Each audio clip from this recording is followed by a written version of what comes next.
สบายดียามเช้ามาดำนากันอยู่หอยทอง อากาศดีหลายเนาะยามเช้ามื้อนี้ไปกันหลายคนแล้วก็ได้มีทางคนไปตอบแฮงแล้วก็เอาแฮงเนาะไปก็มีหลายเจ้าเนาะไปมื้อนี้ก็มีนาภูแล้วก็มาเอ็มเพื่องเนาะไปมื้อนี้ก็เป้าหมายก็คือแบบไปช่วยเขาเจ้าลกกาแล้วก็ตอนแรงก็คือสิดำนาแล้วเนาะตอนนี้ก็มาฮอดนาแล้วท้องฟ้าก็มีแต่เมฆเนาะแล้วก็ท้องทุ่งนาก็กำลังคุเนาะบรรยากาศหอบๆเนาะเถียงนากับประมาณนี้เนาะคนที่เข้ามาอย่าลืมกดไลค์แล้วก็คอมเมนต์เนาะกดแชร์ให้เด้อกด follow ให้ก็ดีอากาศยามเช้านี่มันเย็นสบายเนาะไถนาก็บ่ร้อนอีกเนาะนี่คำลาก็ยิ้มเนาะอากาศดีเนาะมาฮอดฮวนตูบแล้วเนาะสาวก้อยก็ไปอีกเนาะนี่อีแม่ก็นั่งอยู่ใกล้ๆนี่มื้อนี้ก็ไปกันประมาณ20ปลายกว่าคนเนาะก็ไปตอบแฮงเดเอาแฮงแดไม่ทางเด็กน้อยไปแบบเป็นลูกเขาเจ้าเนาะไปแบบบ่มีคนเบิ่งเนาะก็พากันไปนานแล้วก็มีทาง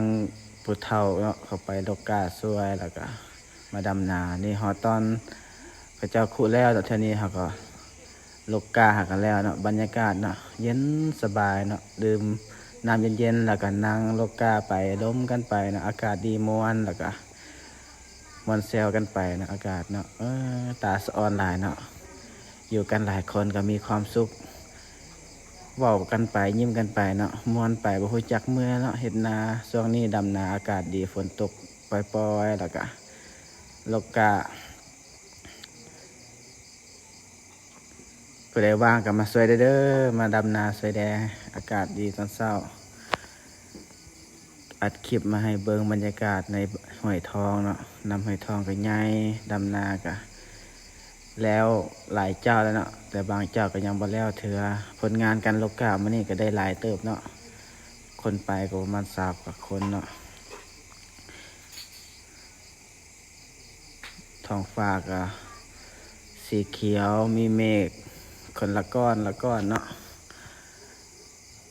ทางพูนก็เป็นสวนยางเนาะเป็นไฮเป็นสวนยางเขาจะปลูกยางไว้เนาะส่วนหลายบ้านเฮานี่ก็จะนิยมแบบใส่ยางเนาะปลูกยางเวลาที่เขาใส่ยางประมาณ3 ปี 4 ปีเนาะเขาหา6 ปีปีที่7เนี่ยก็เริ่มกรีดแล้วเนาะเพราะว่าส่วนปัจจุบันในยางมันมีราคาเนาะแล้วก็มีคนเขาใส่กันหลายตอนนี้ก็เกี่ยมจะหุเนาะหาโลกาเรียบร้อยแล้วก็จะหุแถวนี้แล้วก็จะเริ่มปลูกเนาะอากาศก็จะร้อนแน่เนาะตอนแรงเนาะ